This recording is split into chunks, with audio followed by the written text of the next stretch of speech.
What's up mga kaibigan? Kamusta kayo dyan?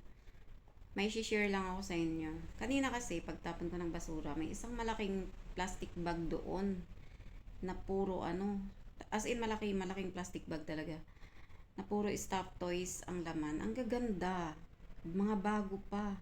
May mga pa nga siya, itikita pa yung iba. Ang dilinis. Katulad nito, oh. Ayan. Nanghinayang ako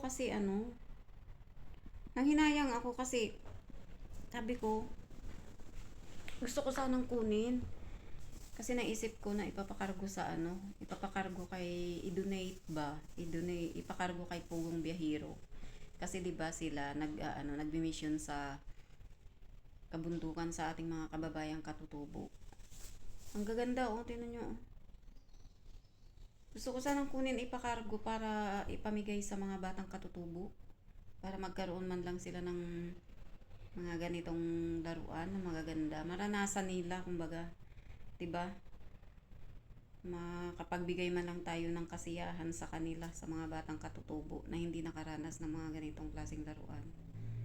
Sayang, kaya lang kasi dito kasi sa bahay ng boss ko, ayaw niya kasi na may nakatambak na mga abubot.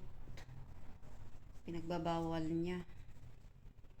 Ayaw niya ng maraming dinadala dito tapos ilalagay sa, ayaw niya nang may nakikita na irritable siya.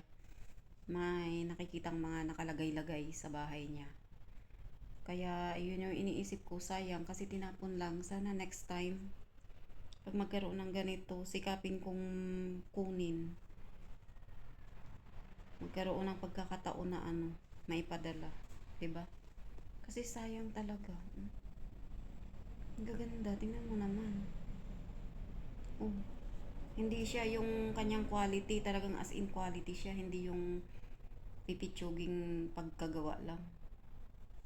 Ang mga tahi niya, sobrang ganda. Sobrang ganda.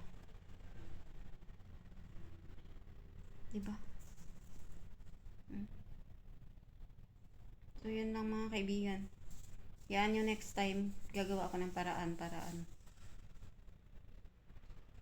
para makakuha ko. Dami dito.